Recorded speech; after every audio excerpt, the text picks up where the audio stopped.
We'll go to this, but we're open. Does anybody have any questions to start before we start looking at, I said we had Maurice. Maurice, you're gonna, can you? Yes.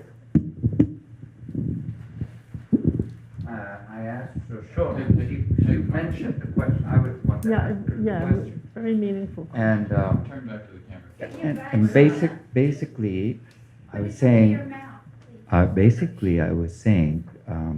what I got from your explanation and your description of Zen was that the essence was that you accept what is, just as it is, right? And I like that. But inherently, by the very fact that it's almost a contradiction, that by the very fact that there's this deep aspiration to be something different than what you are, to be what the Buddha was in his moment. So it's like you're being told the way to get there is to accept everything the way it is. But basically, fundamentally, you don't accept everything the way it is because you want to be in nirvana or whatever it is called. Anyway, and that was the question she was referring to.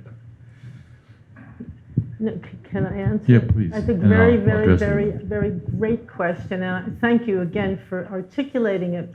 First of all, nobody wants to be like the Buddha. That's not what Zen is about at all, because we already are. We don't have to be like somebody else. It's not living an imitation life or trying to copy anyone else. It's to be who you are, not who the Buddha is. The Buddha is each of us. It's the part of our mind that's awake and that's aware. I just wanted to make that point. But something what you said, and I think I began to say that to you. He said we're told to accept everything as it is. Well, in Zen, you're not told anything. There's no rule to follow. There's no instruction. No Zen teacher would ever say to you, just accept everything as it is. Never. That's why they say wash out your mouth before you speak about Zen, because it turns into more confusion or intellectual concepts. In Zen practice, I mean, I'm speaking from my own experience. I'm sharing my experience with you. However, or Dogen's quotes with you. However, when you come to practice, you just sit down and breathe and do the practice, and then you find out for yourself. Of course, nobody can accept everything that is. And the aspiration is not to become somebody different. No. Or to reach nirvana. No, because the aspiration is to stay awake to the torture that we generate for ourselves, to stay awake to the delusions that come. The aspiration is just to put, it's called march on session, just to keep going, one step after the next. And when you sit, your own, as I said, the Buddha is in you right now, and so is nirvana, and so is hell, everything. It's all there, and you and me and everyone. So when you sit and practice, it wakes that up in you, and that will direct your life. No ideas, accept everything, don't do this, I had my whole life so much of that, I couldn't bear it anymore. You have to become like this, you have to dress like that, you have blah, blah, blah, blah. No. This is the opposite. When I came first to the Zen, the first time I met my teacher, which was earth-shattering day, he said, just sit. Nobody here is asking you to believe anything. Nothing. Don't even believe a word I say. Just sit and find out for yourself. Wow. that touched me. I needed that. I love that. That's my, and it's not for everybody, but it's my nature. Find out for yourself. So it's not to go to nirvana, because nirvana isn't carrying water and chopping wood. Nirvana's right here when you're here. It's right here. It's the way you approach your life. And as you sit, your mind isn't going to tell you what to do, but something deeper within, it begins to guide you. It just does. The Holy Spirit. It directs you. It stops you from doing certain things. It draws you to something else. It's not conceptual. It's nothing you can figure out. And the mind that wants to understand it, to figure it out, subsides slowly. It takes time, but it does subside. So this practice there's no injunctions. You've got to be this way, you've got to be that way, you've got to copy somebody else. No. It's leading an authentic life. It's all about becoming who you are, not who I am, not who you are. No. So thank you for that wonderful question.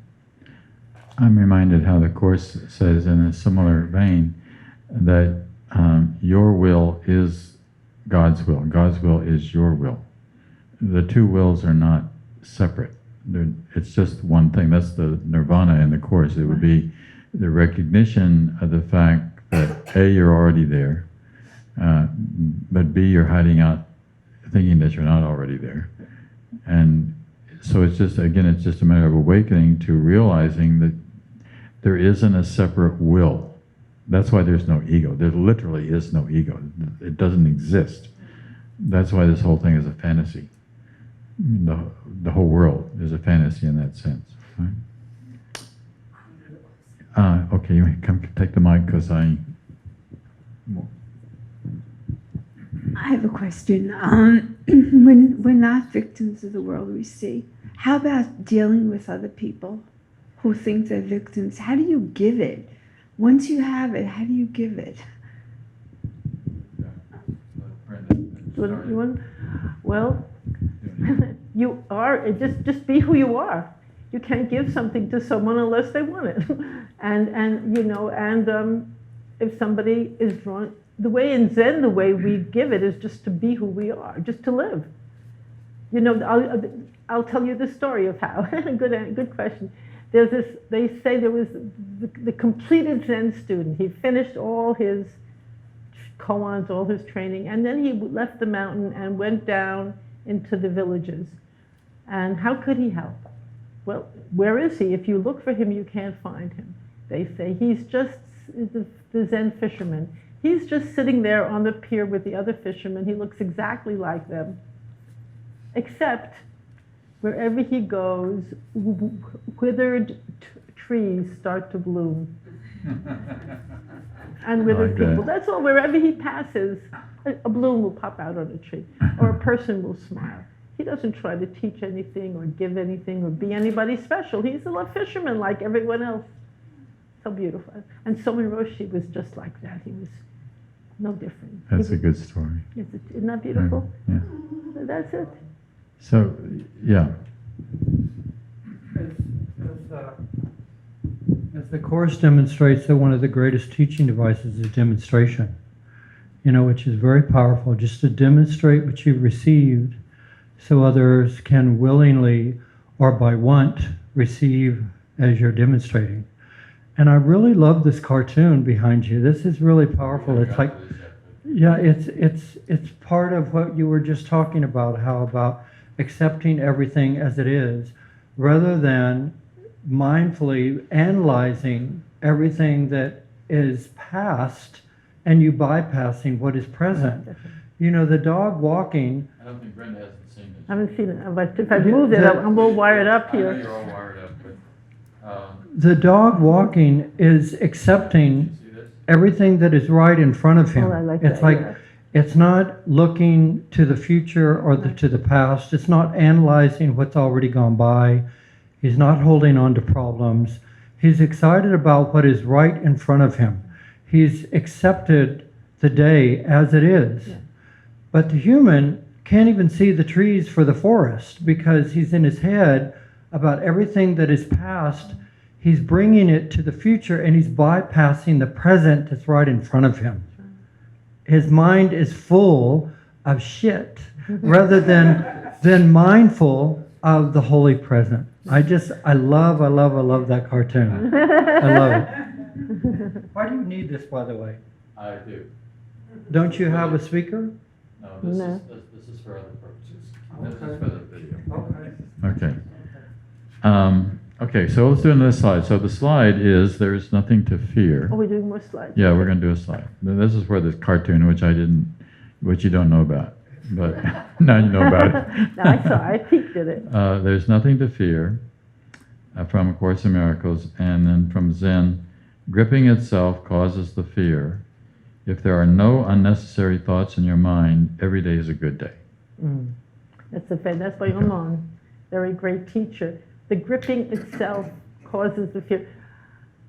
Resisting, holding on, not permitting life to flow, that causes the fear. We think the fear is outside, or something bad's going to happen and I have to protect myself against the fear.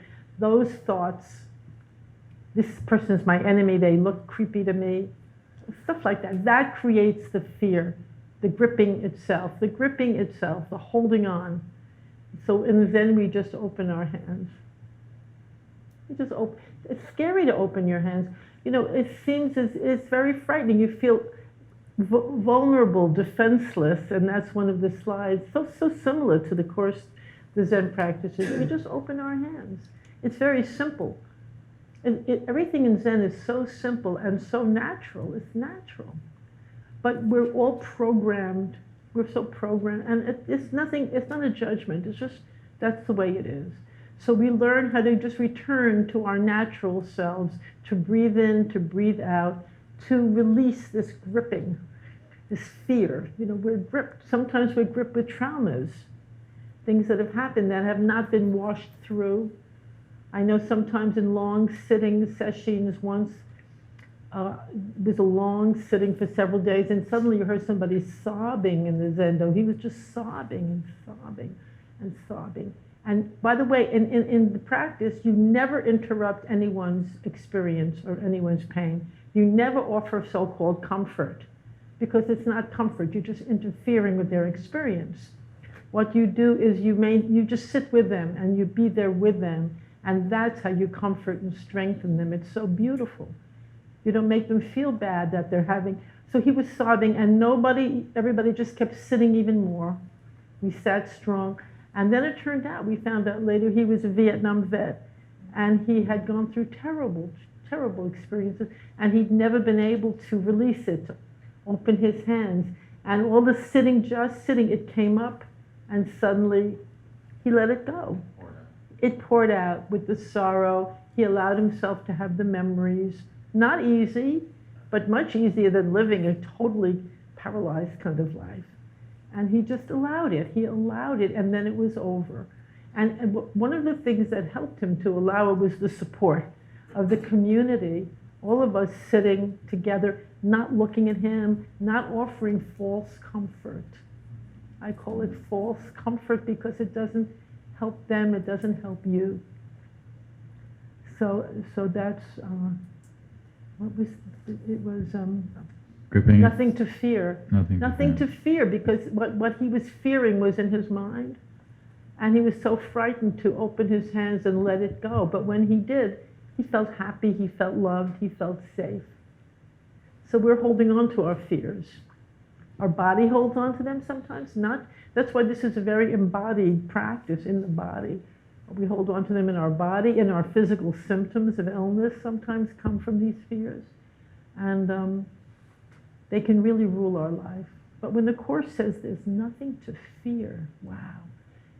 Wow, and if there are no unnecessary thoughts in your mind, every day is a good day.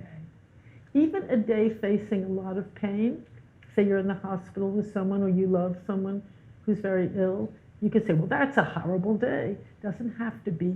It's what you're thinking about it. Oh my God, what's happening? Where's he going to go? What's he suffering? It's all the thoughts that are torturing us. That's the truth. And so when we don't give them credence. We let them go. Then every day is a good day. It's a good day.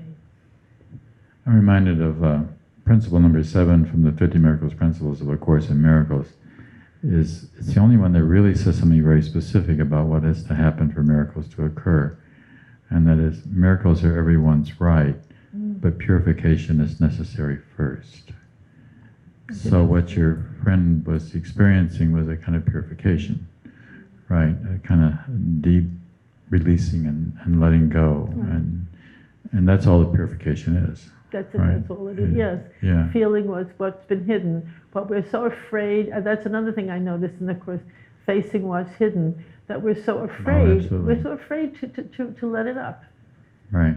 We live our whole life pushing it down or hiding or feeling shame. But when you let it up, what is it? Nothing. The Course calls it's an it- experience. Of course, calls it your pitiful, meaningless, private thoughts.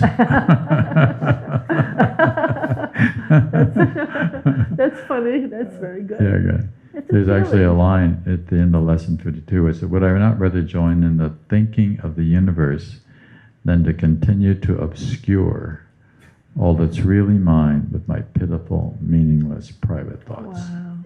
Right. Beautiful. That's an amazing phrase. Wow. Isn't it? Great, there's- yeah. I think it's Fantastic. I never heard fantastic. that. I love it. Wow. Yeah, I know. They are pitiful. They're pitiful. And they're meaningless.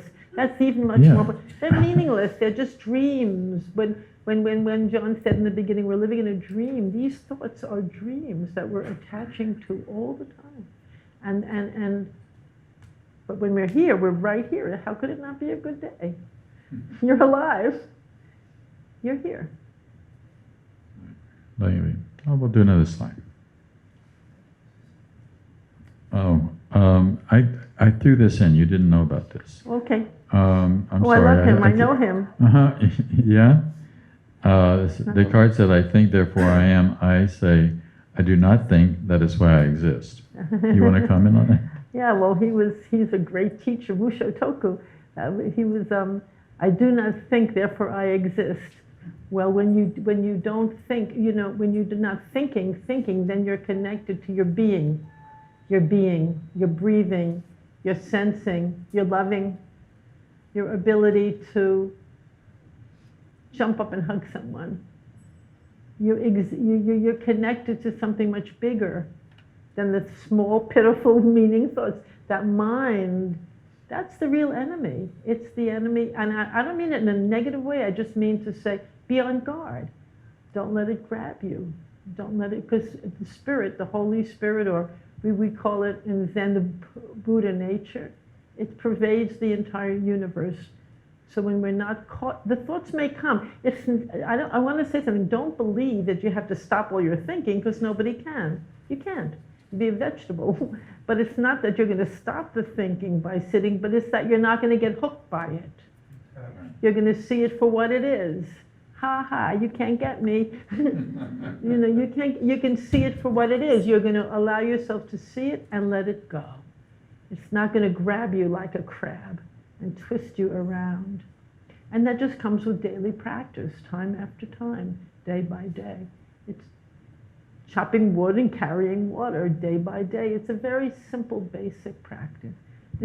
He was a great, great teacher. I bet he was. I got one more that I'm surprised you with. I should have. This is actually. Oops. No. I guess it's coming up later.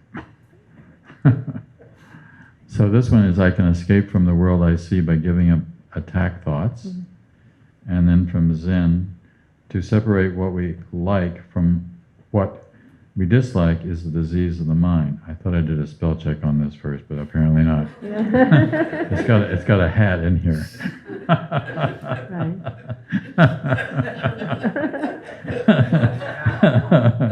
To separate from what we like from a hat.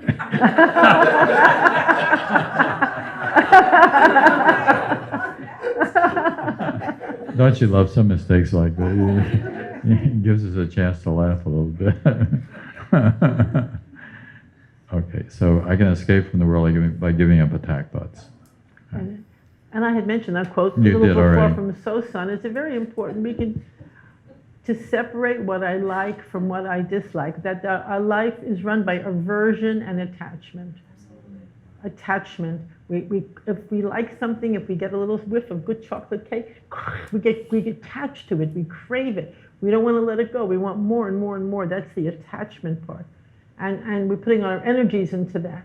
I like it, I like it. I want my life to only be what I like, not what I dislike. If I'm cold, I don't want to freeze. Only what I like. And then the second, all our energy goes into be careful if something comes into my life I don't like that makes me uncomfortable, then I have to push it away. So I'm either pulling or pushing or pulling or pushing our whole life long. And in practice, we just stop. We don't pull and we don't push. We just sit, which is another way to say we just take it. We just accept whatever comes and really experience it. And the interesting thing is when you experience it fully, it leaves. It changes. You can't really hold on to anything anyway. But we're clinging, and we're clinging to something that has to go, maybe in a relationship. That's painful. We've all been through that, everyone. We're pushing away someone and he won't leave us alone, right? That's how it works. And so it's a form of attack. It's a form of attack to constantly separate what we like, what we dislike. It's a form of judging. I don't like you. I like you. That's the special relationship one. Right. I don't like you. I like you. And that's a shame. That's a shame. Because you miss half your life that way. And someone who you like 1 minute, you may hate another minute. Someone who you hate 1 minute, you see how beautiful they are. And it has nothing to do with them. It's just your own, the whirling of your own thoughts. That's all. In terms of the Course in Miracles, our most basic problem is the separation. The separation being the separation from God. That we see ourselves as being separate from or outside of the mind of God. And that's really even historically, the Adam and Eve story, the breaking away from God, that we've all, so to speak, humanity left God. That's mythological, but still it's a good symbol for what has happened to all of our minds. So the task then is to bring the mind back to the mind. And it's really very simple. I mean, it's very simple, and it's just we said earlier, willingness. A willingness to let it be what it is. To be who you already are. I mean, that's incredible, to be who you already are. And not to be living within the context of the dream world anymore. Right? Beautiful. Beautiful. We'll do another slide. This one's guilt is more than merely not of God. It is the symbol of attack on God. And then from Zen, praise and blame, away with it once and for all. Do not look at the faults of others. Look at your own deeds, done and undone. That's so beautiful. I love to talk about praise and blame. It's like aversion and attachment. We're beggars for praise. We'll do anything for praise. Praise me, praise me. That's ego. That's ego. Praise and blame, or else we're terrified of being blamed, or we're blaming someone else, we're praising. It's all manipulation, and it's all from the ego. And praise, so the teachers say, praise and blame, away with it once and for all. How wonderful. To live, now we say, well, I shouldn't praise anything, I shouldn't say something. No, it doesn't mean that, but it means our hunger, our craving to be thought well of, to be praised, or a terror of being blamed. So blame me a little more. You know, I'll tell you the truth. The biggest teaching that I got from my teacher, my Zen teacher, was he constantly rejected me. Constantly. Throughout the entire 45 years. Truly. Always growling at me, always making faces, always, leave. And if I would pass one thing one day, he would make sure I failed at the next. And it went on, and somebody said, is this an abusive relationship? And I said, what am I doing with this person here? Why? And then I realized this is the greatest gift he could have ever given me, because I hit a point where it didn't matter. Reject me some more, so what? So what? He was cutting down that root, the root of ego, praising and blaming and praising and hating the blaming. Didn't matter. And then after it didn't matter anymore, he said, he said, he was so happy. What a lovely afternoon we're having. Never ever said that before. Actually, it was one of the last times I saw him before he passed. So, which was pretty recently, passed recently. So he said, it was relief for him too. What a hard job he had, having to reject me on and on and on. So that because I had too much need for praise and too much fear of blame, cut that root from that tree. And that's what this practice is. It frees you. It frees you from the ego, from that part of us that is like always struggling to get that praise or to be careful of being blamed or to reject and accept. So when we sit, it's an intense training, but you know, it's good to fail. It's good to lose. You learn how to do that in this practice so you're not terrified of it in your life.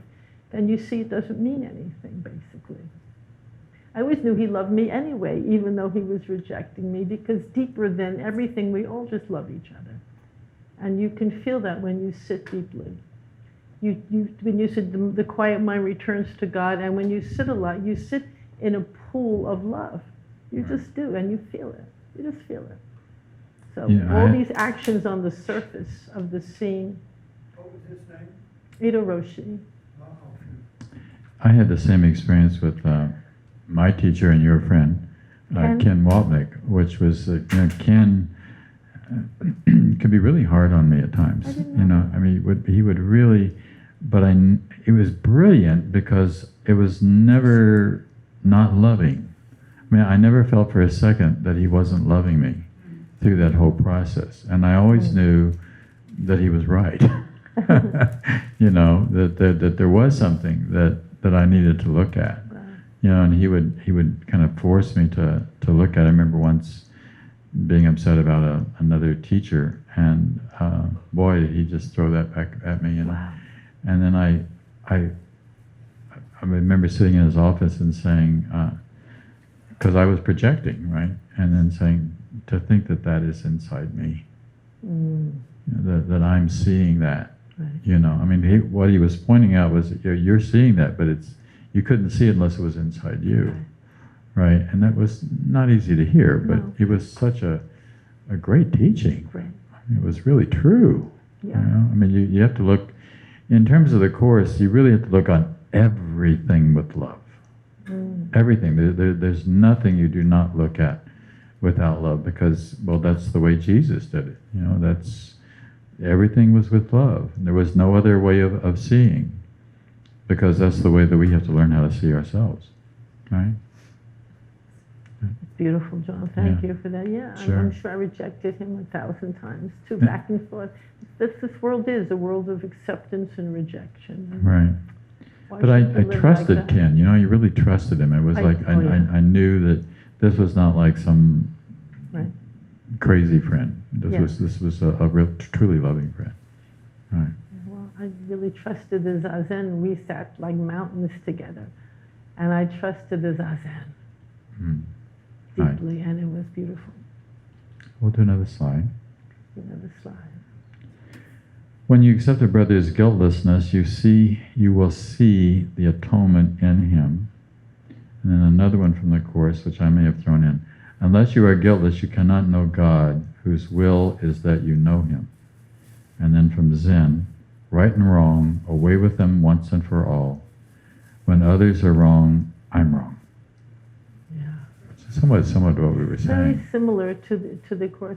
When others are wrong, I am wrong. Why am I wrong? I'm wrong for making them wrong. Right. I'm wrong for looking at what's right or wrong about everyone. It's a judgment, getting into and the mind judges. It just does it automatically. Is this right? Is this wrong? Are you good? Are you bad? It just does it. The mind does it automatically. So when we sit or when we release, when we're working on that, we take charge of that mind. We don't let that mind. It's like having a child that's having a tantrum. You're not going to let it run the day. In a way, we're like having tantrums all the time. The mind is having a huge tantrum morning, noon, and night. It's like, take it easy. And the more you watch it lovingly, even the tantrum, watch that. Okay, having a tantrum, it quiets down. It does. It's the same exact thing. The judgments of others, the judgments of ourselves is even more bitter I mean, if we're judging others, think how we're judging ourselves. You're good, you're bad, you're right, you're wrong. Oh my God. How can we even live? I don't know how we survive. We don't well. We don't survive that. I mean, Who can live that? we survive, but We don't live. not happily. Right, we don't really thrive. We survive. Right. How many people do you see dancing down the street? Very few. You know, I had at Adelphi, and actually Ken had this teacher too, Paul Frisch. He passed very young, but he was this teacher in the program, and he made up a test for the graduate students. He said it's the face test. What is the face test? Well, if you're in the suburb, go to the railroad station and see the men coming home from work and see how many are in love. That was his face test. Are they passing the face? Are they in love? Are they can't wait to get home to their wife? Who's in, see how many, walk on the street, see how many people pass the face test. Isn't that nice? And his, I really loved, I love that idea. And I thought, well, that's a very interesting test. It's not a test, but we survive. We don't walk around in love. That was my book, Zen and the Art of Falling in Love. It's falling in love with life. That's a whole different topic, but being, just being so grateful to be alive rather than so burdened down with all this stuff. I have a friend who laughs a lot, right? I mean, he's always got a big smile on his face and he laughs a lot. And people say, what's wrong with you? Something wrong with this guy. Nobody can be laughing as much as you do and as happy as you are, and yet he's one of the most contented people I know. Yeah, there's a big resistance to being happy. We just don't want to be happy. Right. There's a lot of guilt Guilt, connected to guilt. How can I be happy when the world's suffering and everybody's suffering? I'll be some kind of a freak. Right. And there's like a consensus. It's better to be miserable and suffer. Lesson 101 from A Course in Miracles is God's will for me is perfect happiness. Perfect happiness. Linda's reading that book I wrote back there with the same title. Beautiful. Right? I love that. Yeah. That's not what we're taught. No, of course it's not what we're taught. And I've said before, it's my worst selling book.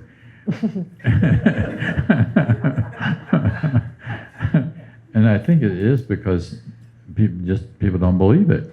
I mean, they don't believe that there's such a thing as perfect happiness. And then, they're not allowed to be really happy. Yeah, how can you They're can have not perfect allowed. happiness? There's no such thing as perfect happiness. Well, God is perfectly happy in terms of the Course, so why can't we're part of God. Why wouldn't that be, if God's will and my will are the same will? People don't see God that way, though. Well, I know they don't. That's what I'm saying. Right. That's why this is such an important course to study, really is. It really is. In fact, God is often angry in some traditional religion tradition. Yeah, oh yeah. Unhappy with us. God's not unhappy with us. How could God be unhappy with us? And then it wouldn't be God. Right? Okay. And then from the Zen view, of course, happiness, that kind of happiness, really enjoying your life, enjoying your day, even enjoying the rain, even enjoying bad conditions, just enjoying. It's deep, deep gratitude. Happiness also includes deep gratitude. And how could we not? Because when you're actually not happy, you're kind of complaining to God. Look at this big feast you gave me, but I don't like but the meal, and so forth. You're complaining, It's so gratitude to God, saying thank you for everything, including whatever comes. That's a very precious place to be. That's part of I'm not a victim of the world I see, Yeah, right. is the complaining all the time. You just really want to watch and just sort of see how much complaining we fall into. Right. And don't go, stop it. And just don't go there. No. We'll do another slide. Another slide. Yeah, this is In Defenselessness, My Safety Lies, from A Course in Miracles. And then from Zen, the more a fly struggles to get off honey, the faster he is stuck. We've actually got a picture of a fly and honey. Right. In defenselessness, my safety lies. Now that is the opposite, of course, of what everyone is taught. We have to do something to protect ourselves. We have to ward off things. We have to be tough. macho, be strong, be a strong woman, a strong man, all of that. Have no defense. When we sit in Zazen with, it's the ultimate of defenselessness. I'm just sitting here, I'm offering myself. Where are you? Hineni, here I am. Here I am. God says, where are you? The answer is here. We really become here. Here I am. How beautiful is that? How beautiful is that? And we have no defenses, nothing. And that's the ultimate trusting. We're trusting in the Spirit. We're trusting in God. We're trusting ourselves. And the things, well, what happens if somebody comes and hurts you? But you know, the truth is when you are exuding a sense of a lot of love and a lot of safety, that vibration, nobody's going to come and hurt you. And besides, you're not living in that kind of consciousness and in that fear, I'm going to be hurt. Because people will only come to hurt you if you want to hurt them. You're projecting your aggression, you're projecting your anger, you're projecting your defensiveness. Okay, I'll come and get you. But if you're not, if you're there, you are. And that's what Zazen teaches, that defenselessness.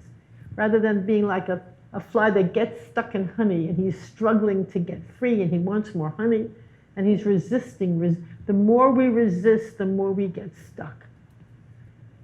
And Zazen is you don't resist anything. You just, there you are. Here I am, Hineni.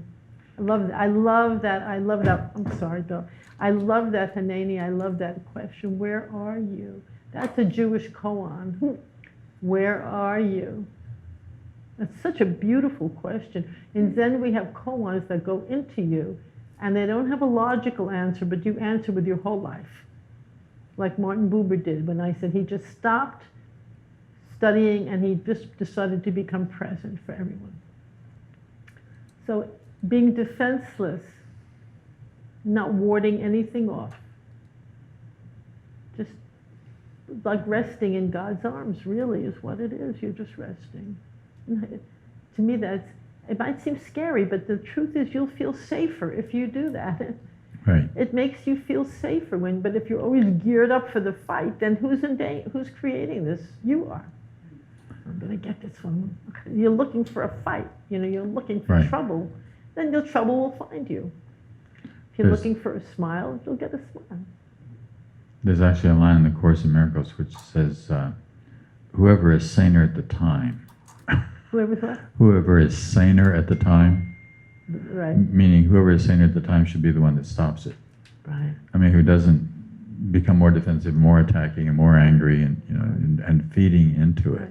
You don't feed into it. Never. And when we say in defenselessness my safety lies, it doesn't mean that you wouldn't defend your body if somebody came up to you and started attacking you on the street. We're talking about the ego. And we're not, if your ego is attacked, you don't need to defend. Just let it be. I mean, hear what it is, and maybe even learn something from it. Maybe there's some way you could grow from this. Maybe you could mature through what it is that somebody said. Maybe they're trying to help you, actually.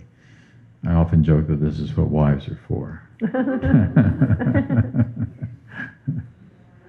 Or husbands. I'm thinking about a beautiful story from many, many years ago many years ago, I taught the Port Authority police. This was so many years ago. And I taught them a Zen course and with other things in it too. And these very tough guys. These were tough guys and they had their guns and everything, and they had to deal with Port Authority. And I said something about Zen, and they said, "Oh yeah, honey, you come Saturday night with me to Port Authority, Times Square. You'll see it. You'll see. You have to have your gun. You have to be very defensive." And actually brought them to the Zendo to sit. And one guy said, "I'd rather be beaten up 100 times than have to sit still here, than sit still here and not move." But there was one guy in the class, big guy, very big. He became fascinated with the teachings, fascinated. And and there was one teaching to bow, to always, that's the highest, to bow to whoever you meet in your mind, as if to say, "I honor you, I honor who you are." Not actually in person or even in your mind, just to bow to that person. Especially if there's a fight or a defensive thing, just bow to them. And so he loved that for some reason. And he So he went to Times Square one night and he had to arrest somebody. He stopped and he began to bow to that person. In his mind, he's bowing to him, and he suddenly stopped. This is a true story. And he suddenly stopped and began to cry. And he said, "Oh my God, what am I doing to this person?" He didn't see a criminal, he saw a person there.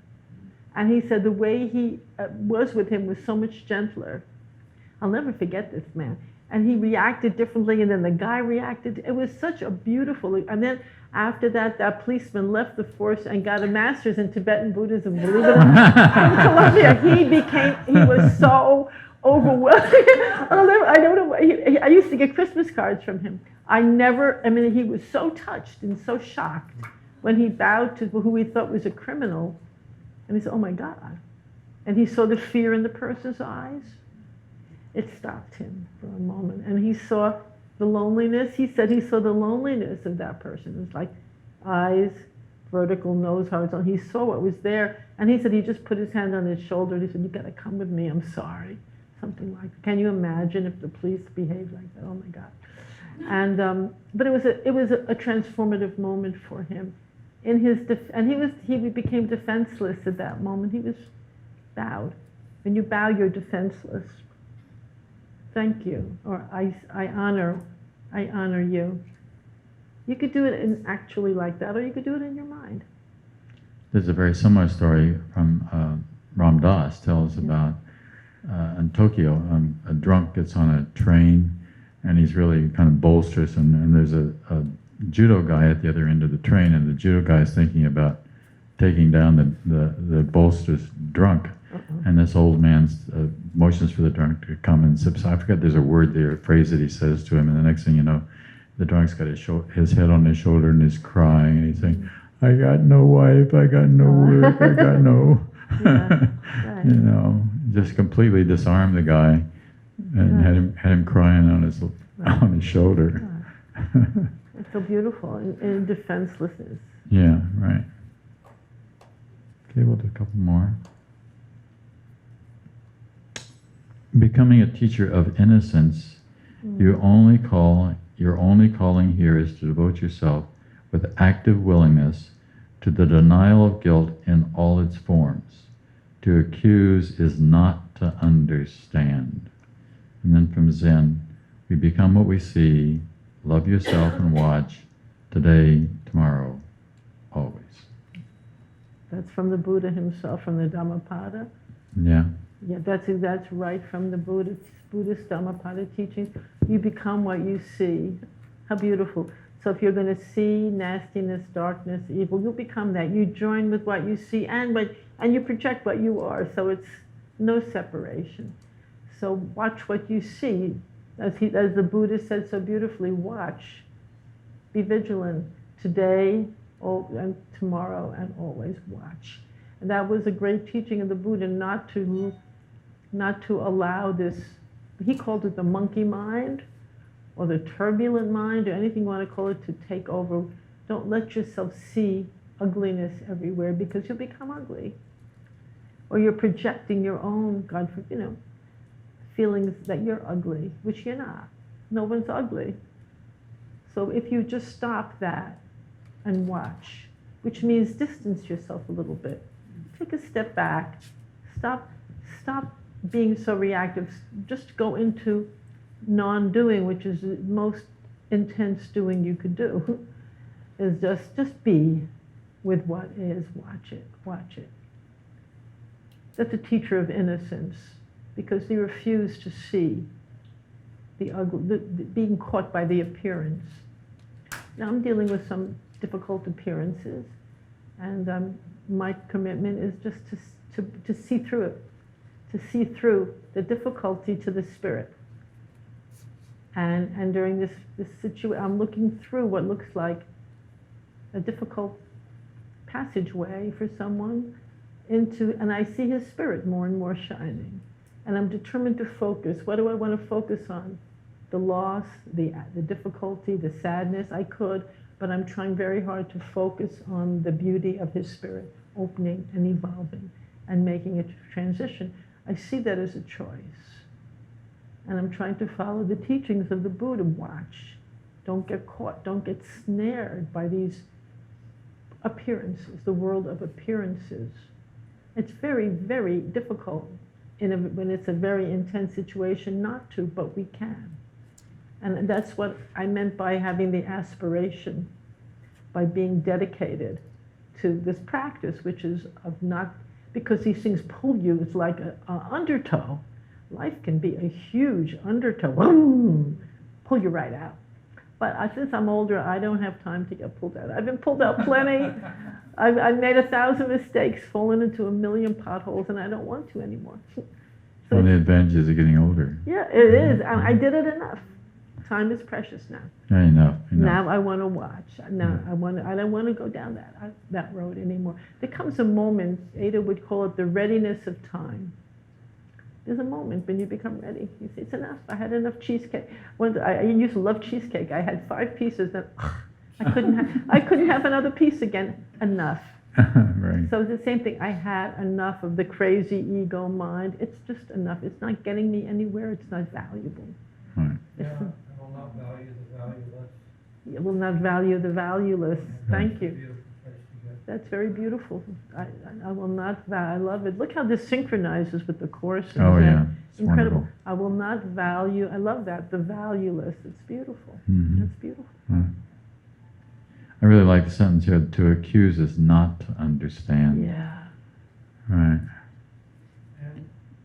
And to get upset, repeat this form, and to get upset is to desire to make somebody else feel guilty. Mm-hmm. And to get upset is to desire to make somebody else feel guilty. Wow, that's Right. fascinating. Wow. Right. And that never works. And the reason it never works is because you feel guilty. Right? When you try to make somebody else feel guilty, it always backlashes. Most basic law in the universe. What goes around comes around. Right? So it comes right back. Right. We have about 10 minutes, so let's do a couple more. We're Would drinking you- the cup. huh? We're drinking every drop of the cup. Yeah, we're drinking every day. Would you be hostage to the ego or host to God? Mm. From the Course in Miracles. And then from Zen, do not be deceived by others. Who is that wanting creature inside me? You are a house of bones. Pride lives in you, hypocrisy, death, and decay. This is actually a good one. This is from Zen. This is from Zen. And it's also Course in Miracles. I can explain why. Sounds grim, but you know what? It's a wish. It's a wish to not to value the valueless, the meaningless, and to be aware. Be aware. Be aware where your true home is while you're alive, in your spirit, not in the house of bones. And it's not just physical bones; it's the ego bones. You know, decay, hypocrisy lives in you, deception, and it does. All of us, and we don't have to blame ourselves for it. Just recognize it when it comes and let it go. If you don't recognize it, if you pretend, I'm so holy, I hate that. If you pretend that, you know, and you don't want to recognize that, no good. So in this practice, we just recognize it. That's maybe it's karma, maybe we're wired, it's conditioning, it's programming, whatever it is. This is something that we want to purify. It's a purification, and that just means it doesn't mean to hide away from it. It means to see it for what it is, and then return to God, return to breath, return always to the house of love. I call it the house of love, which is right here in here, our heart, our tummy. So a house of love lives there too, along with the rest of it. So again, the line from the Course is, would you be hostage to the ego or host to God? And if you're hostage to the ego, which let's kind of admit that much of the time we are, you're not a very happy camper. No. Right? Because of all that kind of insanity that's going on, whatever it is, the pitiful, meaningless, private thought junk that's going on, all the attack thoughts that are there. That's what the Course is just helping us to, like Zen, it's helping to clean the mind. Yeah, exactly. Clear the mind. Right. You know, get rid of this self-talk nonsense, which is really what it is, because you can't see. You cannot be, another way to say this, you cannot be receptive and projective at the same time. Right? And the Course is asking us to be receptive to guidance, to divine guidance, because God's will, one of the lessons is God's voice speaks to me all through the day. Well, God's voice really does speak to each and every one of us all the time. It's never a time it's not there. There's never a time that you are not receiving guidance of the correct sort. So the real question becomes one of who's Charlie the chooser. By that I mean who decides to listen to the voice for God or to listen to the voice for the ego. And the problem is that we're drowning in ego, literally drowning in ego.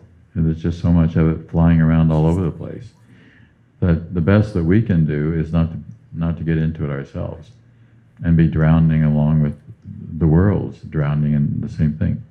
There's actually a line in the Course where it says the world is very weary and tired now of all of this, and I think that there is a sense that we need a kind of a spiritual revolution in which we can begin to get up out of the murkiness of ego battles. And yeah, guess there's something going on in Washington D.C. today, right? Between left and right hand sides of the thing, and it just seems like it need not be. This need not be, right? I agree. Right. What was the Zen? The Zen: do not be deceived by others. Who is that wanting creature inside me? You are a house of bones. Oh. Pride lives in you, hypocrisy, death, and decay. But that's also that last line. That's really important Right. in terms of understanding the Course, because that's really true. All these bodies have got their limits, and it's coming up quick. I don't mean that in a negative way. It's just it's really true. Even if it's 15 or 20 years, it's coming up really quick. All right? And be prepared. And Right. use these days, you really use these days most wonderfully, Use it to fill yourself with love and to offer love and and be present, like Martin Buber said, and to really live your life to the full, to the brim. And be who you are, not who someone else is, not an imitation person. So we have less than 5 minutes before our closing time. Anybody want to make any other questions or observations? Brenda, would you like to do a little wrap-up? A wrap-up. A wrap-up? Okay, of course. Summarization?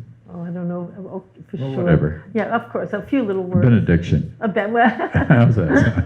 Well, I just really want to say thank you. Thank you for listening. Thank you. I really love being here with everyone. It's a beautiful, beautiful energy. And I think you all contributed to whatever we said because of the energy that was present in the room, the listening, and the people here. So I thank every one of you. And I want to say what I really want to say as a wrap-up or as a final, I guess it's an exhortation. There are Hatsu exhortations. I just feel that given everything going on, particularly in the world today, it's so crucial to practice, either with the Course, with whatever touches you. Because I know that love is much stronger than fear and hate. No match, I know that. So the more people who are just sending love into the world, I really feel that's what we need to do and that's all we can do. And that's a lot. It's a lot. So each of us a little bit of love is atomic.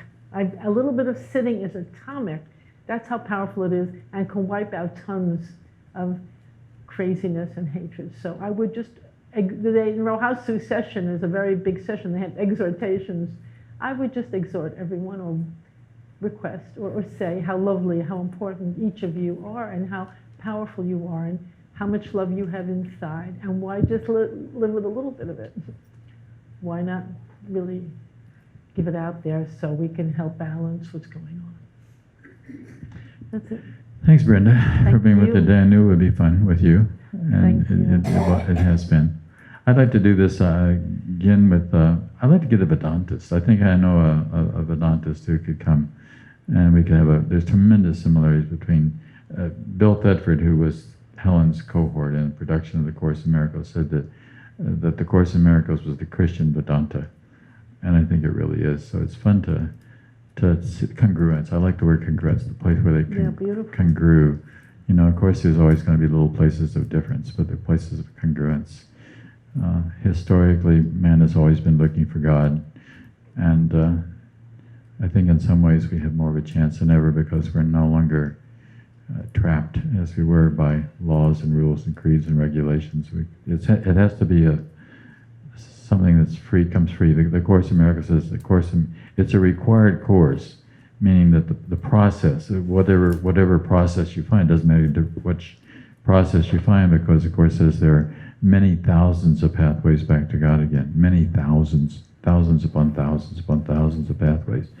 It just so happens that this is a 21st century way, psychologically incredibly sophisticated process for helping us to awaken. And we can, but you gotta do it. I know making a difference what system it is you do, but you gotta do it. If you're gonna sit. Right. Exactly. And if you're going to stand. Right. Sure. It's interesting. I see the air-conditioned vents. Well, they're probably the same for you over there, but the air-conditioned vents are over here. And I don't know why in this corner for the last 45 minutes, I was very cold. And something inside me that said, well, just be cold then. And it was really interesting because I realized after I realized that I was cold that I had two choices. I could either be uncomfortable in the attempt to try to change the environment or to change somebody in the case of altering the condition for the air conditioning, or I could accept where I was, stop analyzing it, and change my experience of it. And I enjoyed the cold. Exactly. It was so beautiful because Thank you. I've noticed that I found myself lately, day after day after day, either once or twice during the day complaining about the weather to somebody, whether it was a clerk or something. I don't want to do that anymore. I'm done with that. Right. Wonderful. That's beautiful. Thank you for that. That's really beautiful. Thank you. Be cold. Yep, free. Be hot. That's great. Thank you so much. One teaching covers it all. Yeah, that's great. Thank you. So thank you all for joining us, and and we'll see you again another time. Thank you.